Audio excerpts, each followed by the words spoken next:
મિત્રો આપણો જે અગાઉ થિયરી છે રાઉલ્ટના નિયમ આધારિત જ એનો આપણો બુકનો જ દાખલો છે, ચોપડીનો પાઠ્યપુસ્તકનો દાખલો છે, એ જ આપણે પહેલાં ગણીએ છીએ. અને આના આધારે મિત્રો બીજા દાખલા તમે ટ્રાય કરશો તો 100% તમને આવડશે. હવે મિત્રો તમને આપ્યું છે શું જુઓ, 298 કેલ્વિન તાપમાને ક્લોરોફોર્મ જેનું સૂત્ર છે CHCl3 અને ડાયક્લોરોમિથેન CH2Cl2 એના બાષ્પ દબાણ તમને આપી દીધા. બરાબર છે. પહેલાનું બાષ્પ દબાણ, આ બીજાનું બાષ્પ દબાણ છે. હવે તમને કહ્યું 298 કેલ્વિન તાપમાને અચળ તાપમાન જ રાખ્યું છે. ક્લોરોફોર્મ એનું વજન આપ્યું અને ડાયક્લોરોમિથેનનું વજન આપ્યું છે. તો મિત્રો વજન આપ્યું છે, મોલ શોધવા હોય તો સીધી વાત છે કે આણ્વીય દર્જાની જરૂર પડે અને એટલે આપણે પહેલું જ ગણીએ છીએ. ધ્યાન રાખશો, ગણતરી ધ્યાન રાખ, મારી સાથે જ સમજો પછી ગણશો કે CHCl3 નું આણ્વીય દળ. પહેલી આપણી ગણતરી આ જ પોઈન્ટ ટુ પોઈન્ટ. બોર્ડમાં જ્યારે એક્ઝામ્પલ પૂછાય ત્યારે 4 ગુણમાં, એટલે પોઈન્ટ ટુ પોઈન્ટ ગણતરી હોવી જોઈએ. તો Cનું પરમાણુય દળ વત્તા Hનું પરમાણુય દળ વત્તા 3 Clનું પરમાણુ દળ. મિત્રો તો Cનું પરમાણુય દળ છે કેટલું? 12. હાઇડ્રોજનનું 1 છે, ધ્યાન રાખજો, વત્તા 3 અને 35.5. તો મિત્રો જરા સાદરૂપ આપો, કેટલું થાય છે? સાદરૂપ આપી જુઓ કેટલું થશે. તો જવાબ તમારો કેટલો આવે છે? તો 119.5 બરાબર છે, ગ્રામ ઇન્ટુ મોલ ઇનવર્સ. બરાબર, પોઈન્ટ ટુ પોઈન્ટ ધ્યાન રાખજો. આપણે MCQ સોલ્વ કરતા હોય તો સીધી ગણતરી મૂકી દો તો ચાલે, પણ અહીંયા દરેક વસ્તુ ગણતરીમાં બતાવવી પડશે. એ જ રીતે CH2Cl2 નું આણ્વીય દળ. તો તમને ખબર છે મિત્રો, કાર્બન છે, 2 હાઇડ્રોજન છે, 2 Cl છે. કાર્બનનું તમને ખબર છે 12 વત્તા 2 હાઇડ્રોજનનું 1 છે, 2 ક્લોરીનનું 35.5 છે.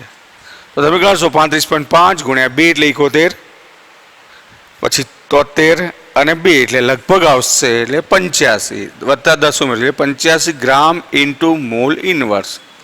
બરાબર છે. તો આ થયા બંનેના આણ્વીય દળ. બરાબર છે.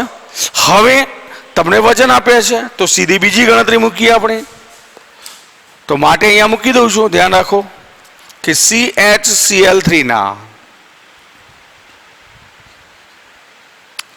મોલ બરાબર શું લઈએ છીએ? મોલ એટલે તો વજન ભાગ્યા, તો વજન કેટલું છે તમે જુઓ. તો CHCl3 નું વજન અથવા દળ છેદમાં CHCl3 નું આણ્વીય દળ. મિત્રો વજન કેટલું છે જુઓ. CHCl3 નું વજન તમારી પાસે આપ્યું છે 25.5 બરાબર છે, ગ્રામમાં છે. આણ્વીય દળ કેટલું છે? તો 119.5 ગ્રામ ઇન્ટુ મોલ ઇનવર્સ. તો મિત્રો આનું આપણે સાદરૂપ આપો, જવાબ કેટલો આવશે જુઓ જરા. કેટલો જવાબ આવશે? તો જવાબ તમારો આવશે 0.213 બરાબર છે, મોલ. ચલો એ જ રીતે આપણે CHCl2 ના અથવા CH2Cl2 ના મોલ આપણે ગણવા છે. તો તમારી પાસે કેટલા મોલ છે તમે જોઈ શકો છો. મોલ શોધવા છે તો આમાં પણ CH2Cl2 નું વજન અથવા દળ છેદમાં CH2Cl2 નું આણ્વીય દળ. તો વજન કેટલું છે મિત્રો જોઈ શકો છો રકમમાં 40. આણ્વીય દળ કેટલું છે મિત્રો? 85. સાદરૂપ આપીશું બરાબર, તો 0.47 શું આવશે? મોલ. બરાબર છે. અને જો સાદરૂપ તમે 3 આંકડા સુધી જાઓ તો આગળ 0 મૂકીએ તો ચાલે. હવે આના ઉપરથી તમે કુલ મોલ શોધી શકો છો. તો માટે મારે કુલ મોલ લખવા છે તો મિત્રો શું લખીશ? કુલ મોલ બરાબર શું લખીશું? 0.213 વત્તા 0.47 બરાબર છે. પાછળ કહીને 0 તો બરાબર મિત્રો કેટલા આવશે? તો 0. સાદરૂપ આપી દો 3, પછી 7 અને 1 8, 4 ને 2 6, તો 0.683 આ કુલ મોલ આપણને મળી ગયા. તો પહેલી ગણતરી આપણી આટલી થઈ મિત્રો, ધ્યાન રાખજો. આ નોંધી રાખશો કારણ કે આ બાબતોની આગળ જરૂર પડશે હવે. બરાબર છે. તો મોલ સુધી આપણે પહોંચ્યા છીએ. હવે આપણે શોધવા છે મોલ અંશ. ધ્યાન રાખજો. તો મોલ અંશ શોધવા માટે મોલ તો જોઈશે. તો મોલ યાદ રાખશો મિત્રો, આપણે સાઈડમાં લખી દઈએ છીએ. ધ્યાન રાખજો. CHCl3 ના મોલ. પછી આગળ ગણીએ. બરાબર કેટલા છે? 0.213. પછી CH2Cl2 ના મોલ. તો એ છે તમારી પાસે કેટલા છે? 0.47 અને કુલ મોલ બરાબર 0.683. આટલું સાદું આપણે પહોંચ્યા. બરાબર છે. હવે આગળ વધીએ છીએ. ધ્યાન રાખશો. હવે આપણે બાષ્પ દબાણ કુલ શોધવું છે. ધ્યાન રાખજો. તો આપણે મોલ અંશ શોધવો પડશે. તો સીધી વાત છે કે હવેની ગણતરી આપણે લઈએ. ધ્યાન રાખો કે માટે XCHCl3 મતલબ શું? CHCl3 નો મોલ અંશ આપણે ગણવો છે. ધ્યાન રાખો. બરાબર છે. તો સીધી વાત છે કે CHCl3 ના મોલ કેટલા છે? તો 0.213 અને કુલ કેટલા છે આપણી પાસે? તો 0.683. તો મિત્રો આપણે સાદરૂપ આપીએ જરા. તો સાદરૂપ કેટલું થશે મિત્રો? તો 0. કેટલા થશે? 312. બરાબર છે. ગણતરી જોજો. બરાબર છે. તો 0.312 છે. માટે હવે હું સીધું લખીશ XCH2Cl2. તો બરાબર હવે તમને બે જ ઘટકો છે. તો 1 - 0.312. તો મિત્રો લગભગ તમારો જવાબ આવશે 0.688. બરાબર છે. તો બંનેના મોલ અંશ તમને મળી ગયા. હવે તમને બાષ્પ દબાણ તો આપેલું છે. જુઓ, એક બાષ્પ દબાણ અને બીજું બાષ્પ દબાણ. મોલ અંશ મળી ગયા. તો હવેનું સૂત્ર આપણું સીધું છે. જુઓ કે P ટોટલ બરાબર P એ આપણી જોડે શું છે? PCHCl3 પ્લસ P અથવા એકને નંબર 1 આપીને બીજાને નંબર 2 આપી દઈએ. ચલો તો સીધું જ લખી દો કે P10 × x1 plus P20 × x2. મિત્રો 1 નંબર કોનો આપ્યો યાદ રાખજો. 1 નંબર આપણે ક્લોરોફોર્મનો આપેલો છે અને 2 નંબર ડાયક્લોરોમિથેનનો છે. તો બરાબર હવે P10 કેટલા છે મિત્રો? જુઓ તો 200 ગુણ્યા x1 આપણે મેળવ્યો હાલ જ કેટલો હતો? 0.312 બરાબર વત્તા P2 કેટલા છે? તો તમારી રકમ જુઓ 415 છે ઇન્ટુ 0.686 બીજાના મોલ અંશ. તો આનું સાદરૂપ આપણે હવે આપીએ જરા. તો સાદરૂપ શું થાય છે જરા જોઈ શકશો તમે? મને જવાબ આપશો સાદરૂપ કેટલું થશે? તો કેટલું આવશે મિત્રો? તો જવાબ તમારો આવશે 347.9 mmHg. આપણો મિત્રો પહેલો જવાબ થયો. આપણો પહેલો જ જવાબ. શું માંગ્યું હતું જુઓ જરા? દ્રાવણનું બાષ્પ દબાણ. તો આ થયું P ટોટલ. બરાબર છે. હવે દરેક ઘટકનો મોલ અંશ તમારે બાષ્પ કલામાં શોધવો છે. ધ્યાન રાખજો. તો બાષ્પ કલામાં મોલ અંશ માટે તમને ખબર હોવી જોઈએ. બરાબર છે. બાષ્પ કલામાં મોલ અંશ ગણવા માટે તમને સૂત્ર આગળ ભણી ગયા. હવે આગળ લખું છું. ધ્યાન રાખશો. હવે આની આપણે જરૂર નથી. તો મિત્રો ધ્યાન રાખજો કે બાષ્પ કલામાં દરેક ઘટકનો મોલ અંશ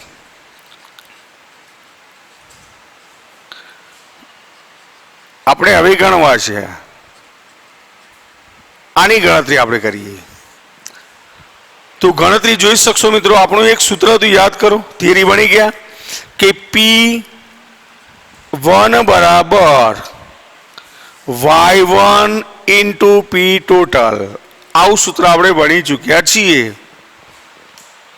માટે Y1 બરાબર શું લખીશું? તો P1 અપોન P ટોટલ.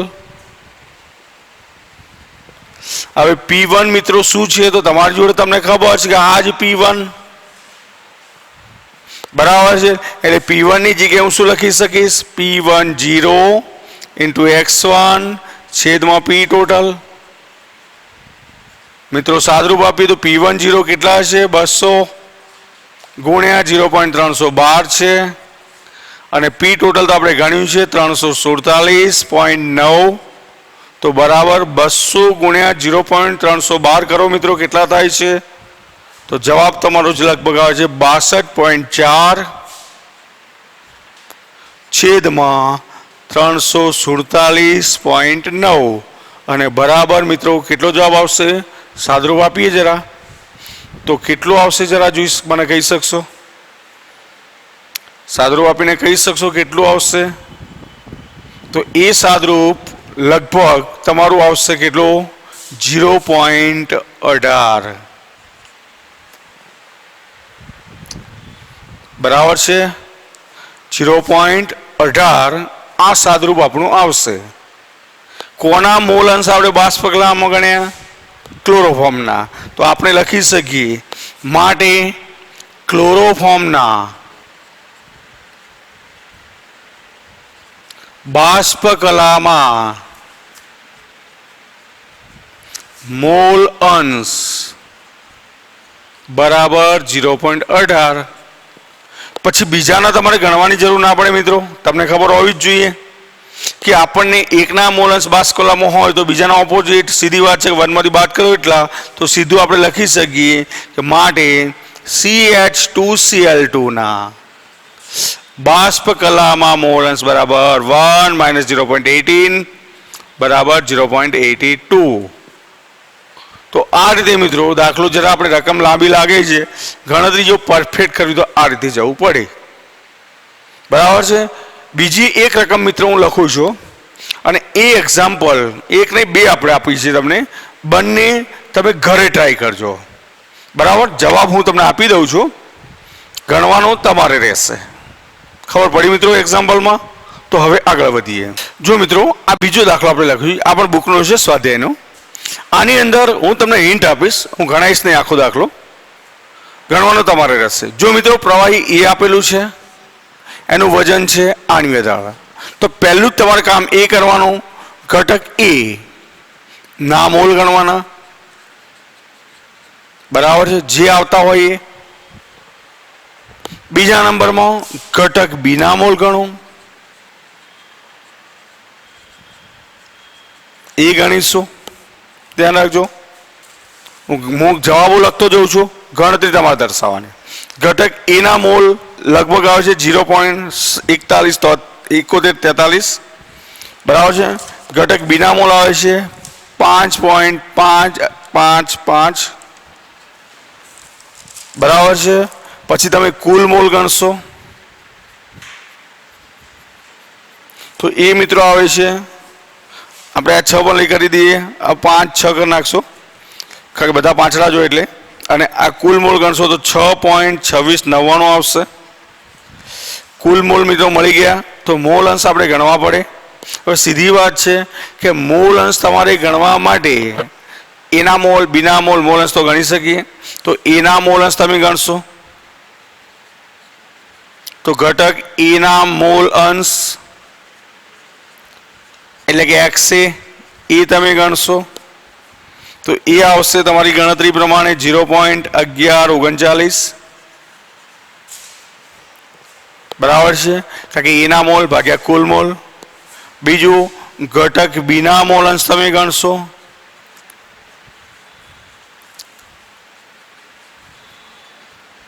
તો XB તમે ગણશો તો એ તમારો જવાબ આવશે 0.8861. તો મિત્રો જો મોલ અંશ દરેકના છે તમારી પાસે. અને હવે તમારે શું ગણવાનું છે? પી ટોટલ આપ્યું છે, ધ્યાન રાખજો. તો આપણું સૂત્ર આવશે રાઉલ્ટના નિયમ મુજબ પી ટોટલ બરાબર P0A into XA plus P0B into XB આવશે. હવે તમે જોઈ શકો છો કે તમારી જોડે પી ટોટલ આ આપેલું છે, જે આપેલું છે વિગત હું દર્શાવું છું, અંડરલાઈન કરું છું, ખ્યાલ આપજો. તમે શું કઈ કઈ બાબત જાણો છો જોજો. પી ટોટલ તમે એક તો જાણો છો, આપ્યું છે. બીજું શું આવ્યું છે? XA તમે જાણો છો, XB તમે જાણો છો, શુદ્ધ પ્રવાહીનું બાષ્પ દબાણ 500 ટોર આપ્યું છે, PB0 પણ જાણો છો. તો આ બધી જ કિંમત હું તો મૂકીએ તો P0A આપણને મળે મિત્રો, બરાબર છે. અને એ P0A ની કિંમત સાદરૂપ આપશો તો એમાં તમને ફાઇનલ જવાબ મળશે P0A બરાબર 280.5 ટોર મળશે, કે બધા એકમો ટોરમાં છે. તો આના પછીનો જવાબ એ થયો. એના પછી તમને શું કહ્યું છે જુઓ, દ્રાવણમાં તેનું બાષ્પ આપણે મેળવ્યું છે, દ્રાવણને PA શોધવું છે. તો આપણે લખી શકીએ કે એનું દ્રાવણમાં બાષ્પ દબાણ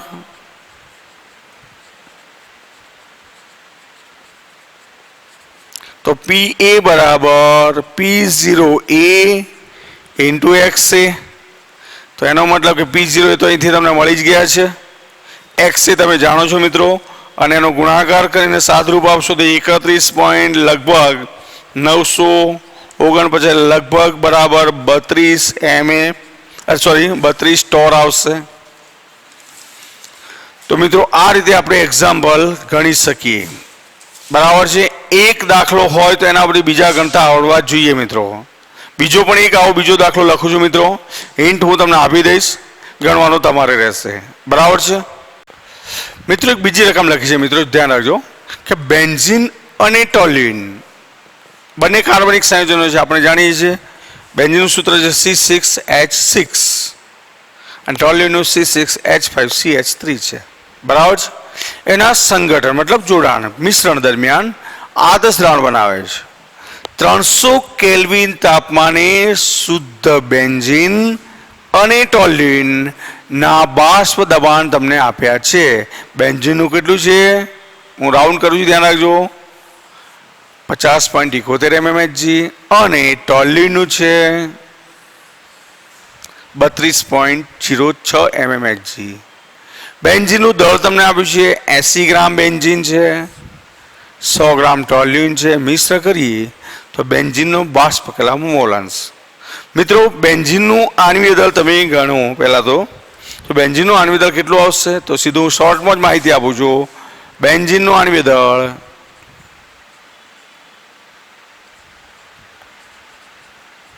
બરાબર 78 ગ્રામ ઇન્ટુ મોલ ઇનવર્સ. તમને પરીક્ષામાં આપેલું હતું ને, ધ્યાન રાખજો. ટોલ્યુઇનનું મોલ આણ્વીય દળ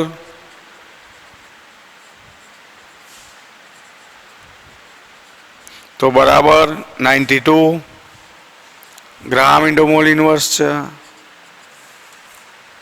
બીજી શું જરૂર પડશે મિત્રો? તો વજન આપેલું છે. તો પહેલા તો આપણે બેન્ઝીનના મોલ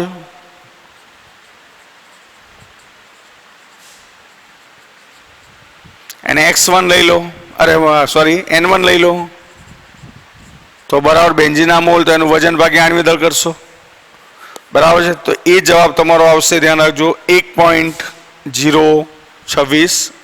હું જે કહું છું એ પ્રમાણે મિત્રો તો ગણતરી તમારે પૂરી કરવાની. એ જ રીતે ટોલ્યુઇનના મોલ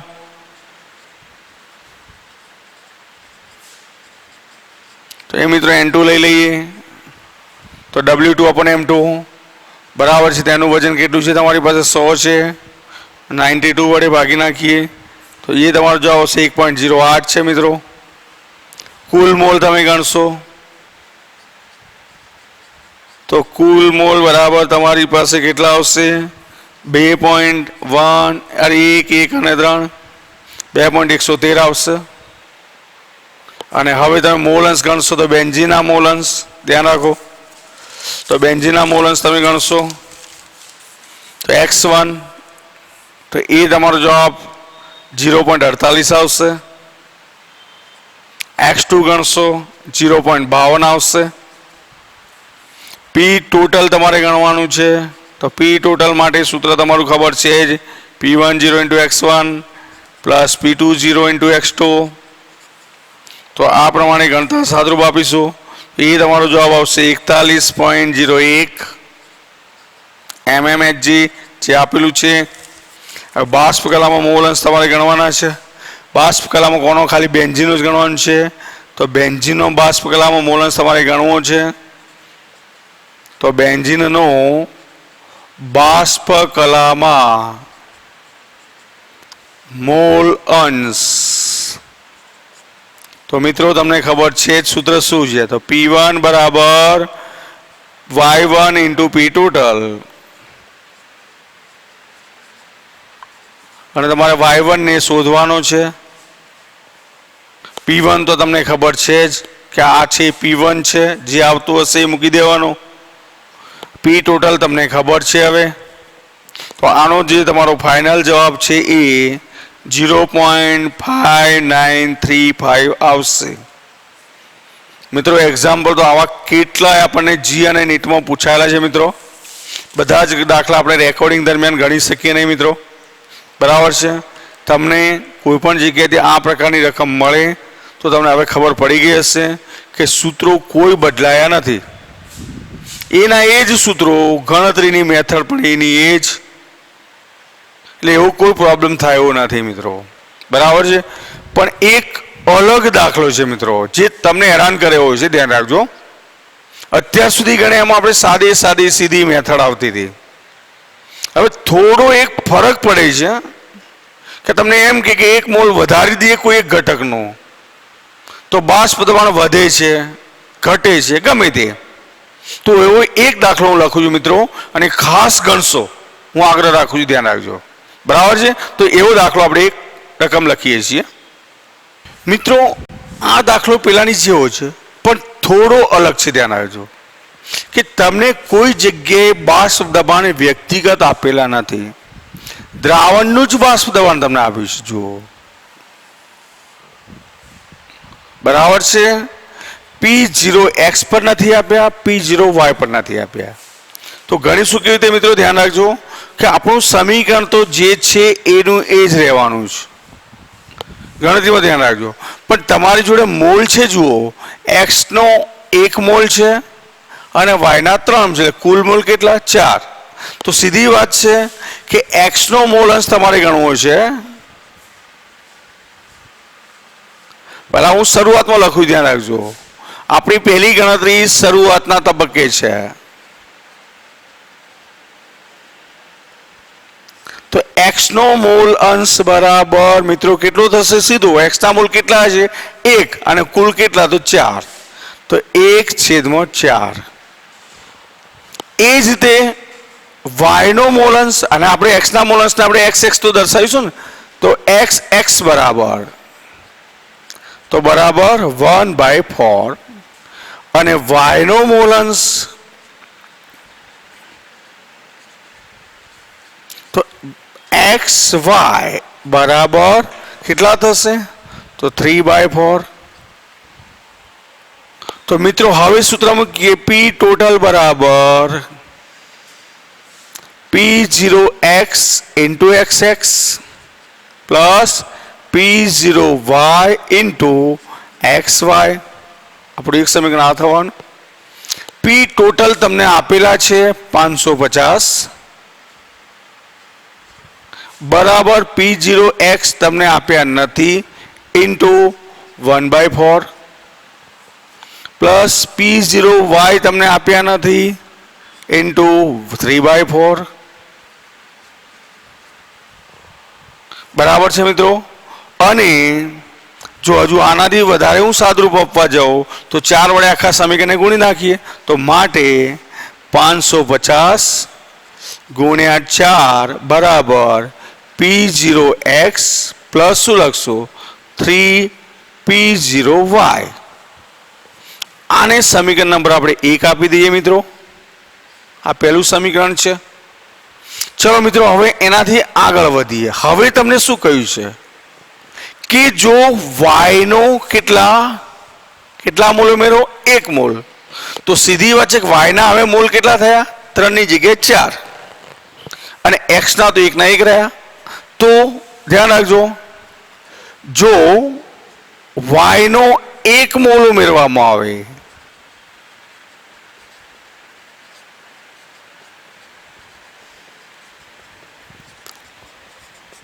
બરાબર છે, તો મતલબ કઈ પરિસ્થિતિ આવી? અંતિમ પરિસ્થિતિ. હવે તો શું થાય છે? તો માટે x નો મોલ અંશ હવે કેટલો મિત્રો? તો x નો મોલ અંશ xx બરાબર કેટલા થશે? તો તમને એટલી તો ખબર પડશે કે હવે થશે 1/5. કેમ 1/5? કે કુલ મોલમાં 1 નો વધારો થયો, y ઉમેર્યો એટલે. પછી y નો મોલ અંશ તમે ગણશો તો xy બરાબર તમે મૂકશો તો કેટલા આવશે મિત્રો? તો 4/5 થવાના. બરાબર. અને કુલ બાષ્પ દબાણ કેટલું વધે છે? કેટલું વધે છે? 10 mm વધે છે. હતું કેટલું મિત્રો? 550, હવે થયું 560. તો માટે હવે સૂત્રમાં કે P ટોટલ બરાબર P0x into xx plus P0y into xy. હવે P ટોટલ હવે તમે કેટલા લેશો મિત્રો? તો 550 તો હતા જ અને એમાં 10 નો ઉમેરો કરો તો માટે 560 બરાબર શું લખશો? P0x into 1/5 plus P0y into શું લખશો? 4/5. અને મિત્રો 5 વડે ગુણી નાખીએ તો સીધું સાદરૂપ આ થાય 5 ગુણ્યા 560 બરાબર P0x પ્લસ 4P0y. આ સમીકરણ નંબર 2 બરાબર છે. હવે ધોરણ મિત્રો ધોરણ 9, 10 માં બધું ભણી ગયા છે લોપની રીતને. તો સમીકરણ 2 અને સમીકરણ 1 છે. બરાબર છે. હવે આનાથી આપણે આગળ વધીએ મિત્રો, ધ્યાન રાખજો. હવે હું રકમ કાઢી નાખું છું એટલે આપણે ગણતરીમાં ધ્યાન રાખશો, કારણ કે આપણે શોધવાનું શું છે જોઈ લો ખાલી. x અને y ના શુદ્ધ સ્થિતિમાં બાષ્પ દબાણ. તો હવે તમારી પાસે કઈ કઈ વિગતો છે જુઓ. 2 સમીકરણો છે તમારી પાસે, એક સમીકરણ 1 અને બીજું સમીકરણ નંબર 2. 2 સમીકરણો અહીંયા મિત્રો રાખું છું હાલ ટેમ્પરરી, ધ્યાન રાખજો કે સમીકરણ 2 છે, ધ્યાન રાખો. સમીકરણ 2 માંથી સમીકરણ 1 ને બાદ કરીએ તો શું થશે? તો લખીએ આપણે સમીકરણ 2 માંથી સમીકરણ 1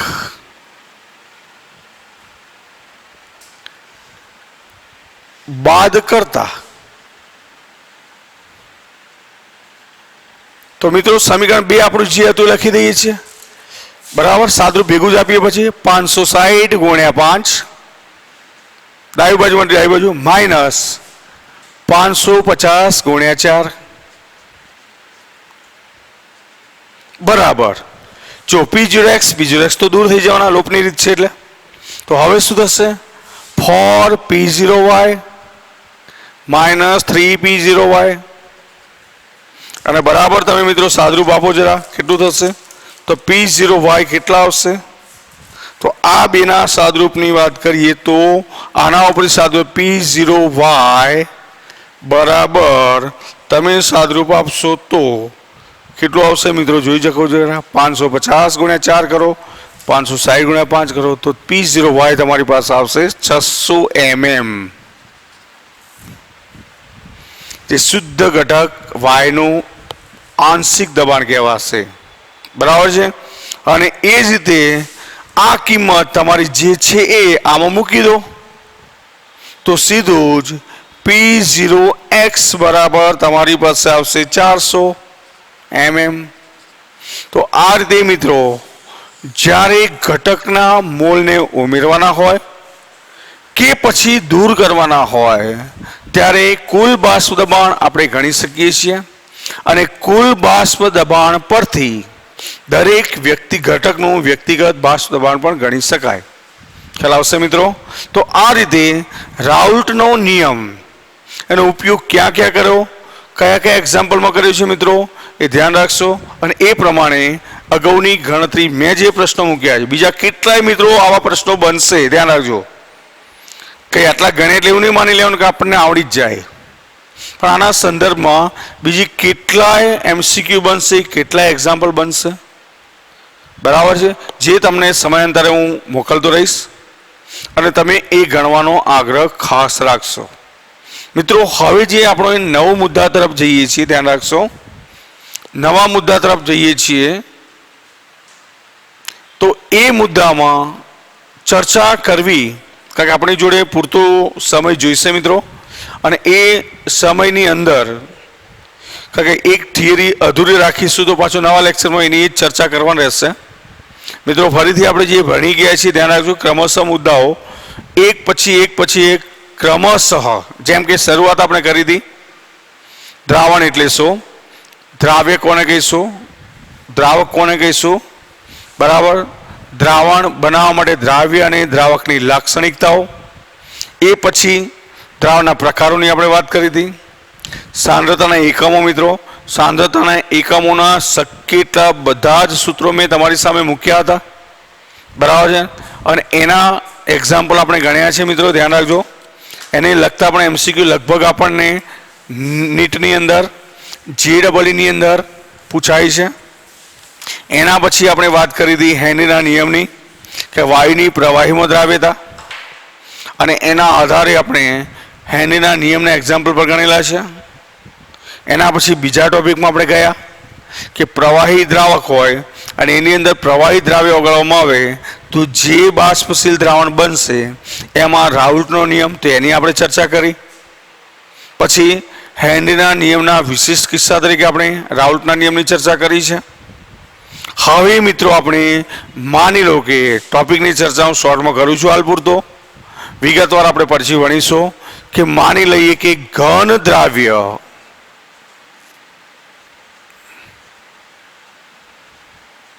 અને ઘન દ્રાવ્ય મતલબ કેવો, અબાષ્પશીલ દ્રાવ્ય, ધ્યાન રાખજો, અને પ્રવાહી દ્રાવક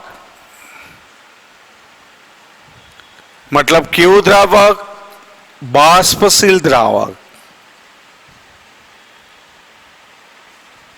બરાબર છે. આ બંનેના બનાવેલા દ્રાવણ, કેવું દ્રાવણ હોય, પ્રવાહી દ્રાવણ માટે, બરાબર છે. આ બંને માટે ના દ્રાવણ માટે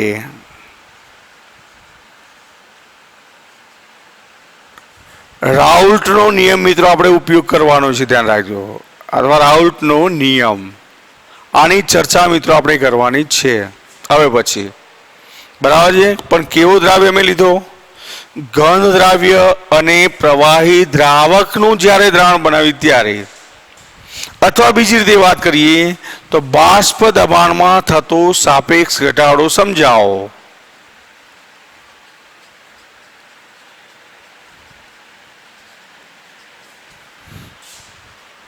સાપેક્ષ ઘટાડો, બરાબર, આ બાબત આપણે સમજવી છે મિત્રો, ધ્યાન રાખજો. કોઈ પણ દ્રાવણ જ્યારે બને, પ્રવાહી દ્રાવક લઈ અને એની અંદર ઘન દ્રાવ્ય ઉમેરવામાં આવે તો ઘણી બધી ઘટનાઓ મિત્રો તમે જોઈ હશે, ધ્યાન રાખજો. જેમ કે શુદ્ધ પાણી છે, બરાબર, એનું બાષ્પ દબાણ એક વાતાવરણ દબાણ છે, બરાબર, પૃથ્વીની સપાટી એટલે કે દરિયાની સપાટી એનું દબાણ એક બાર માલુમ પડ્યું છે. હવે એ જ પાણીની અંદર કોઈ દ્રાવ્ય પદાર્થ ઓગાળું છું, મીઠું છે, ખાંડ છે, યુરિયા છે, ગમે તે, એનો એક મોલ જથ્થો ઓગાળી દઉં તો સીધી વાત છે કે બાષ્પ દબાણ હંમેશા ઘટશે ઘટશે ને ઘટશે. મેં કહ્યું બરાબર સમજો મિત્રો, શુદ્ધ દ્રાવક તરીકે પાણી આપણે લીધું છે તો પાણીનું બાષ્પ દબાણ મેં તમને કેટલું કહ્યું, એક બાર, દરિયાની સપાટીથી આપણે જે દબાણ માપીએ છીએ ધ્યાન રાખજો 1 બાર માલુમ પડે છે, પણ હવે જો એની અંદર 1 મોલ દ્રાવ્ય હું નાખી દઉં, મીઠું અથવા ખાંડ અથવા યુરિયા, તો બાષ્પ દબાણ 100% ઘટશે. હજુ હું વધારે મીઠું નાખીશ, મતલબ વધારે દ્રાવ્ય નાખીશ, હજુ બાષ્પ દબાણ ઘટશે. હજુ વધારે મીઠું નાખીશ, હજુ બાષ્પ દબાણ ઘટશે. એનો મતલબ શું થયો મિત્રો? તમને ખ્યાલ આવવો જોઈએ, ધ્યાન રાખજો. શું થશે કે અબાષ્પશીલ દ્રાવ્યને જ્યારે, ધ્યાન રાખજો આ વિધાનને ખાસ મગજ રાખજો થિયરી ભણતો પહેલા, અબાષ્પશીલ દ્રાવ્યને જ્યારે બાષ્પશીલ દ્રાવકમાં ઓગાળીને દ્રાવણ બનાવવામાં આવે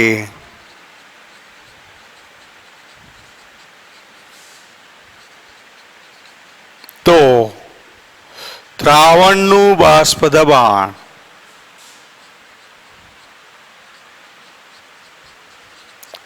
શુદ્ધ દ્રાવકના બાષ્પ દબાણ કરતા ઘટે છે અથવા તો ઓછું હોય છે. આ ખાસ મિત્રો નોંધ ગણીએ જે ગણીએ, આ ખાસ એટલે ખાસ યાદ રાખજો. ફરીથી હું કહી રહ્યું ધ્યાન રાખજો. અબાષ્પશીલ દ્રાવ્ય એટલે કે ઘન દ્રાવ્ય છે, એને બાષ્પશીલ દ્રાવક પ્રવાહી કોઈ પણ લીધું છે, એમાં ઓગાળીને જો દ્રાવણ બનાવવામાં આવે તો દ્રાવણના બાષ્પ દબાણમાં શું થાય છે? કોના કરતા? શુદ્ધ દ્રાવક કરતા દ્રાવણનું બાષ્પ દબાણ ઘટે છે મિત્રો. બરાબર છે?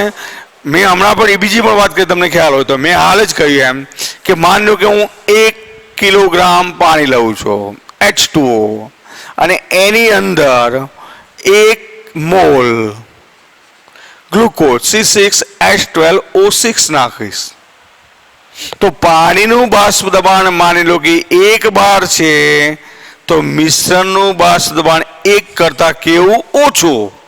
ગમે તે હોય. માની લો કે એની અંદર બીજો પણ 1 મોલ ઉમેરું તો હજુ બાષ્પ દબાણ ઘટશે. માની લો કે શરૂઆતમાં આ બે ભેગા કર્યા અને બાષ્પ દબાણ કે મને મળ્યું 0.96 મળ્યું 12માં, પછી પાછો મેં મૂક્યો 0.92 બાર મળ્યો, હજુ પણ 1 મોલ ઉમેરું છું ગ્લુકોઝ, હજુ ઘટશે.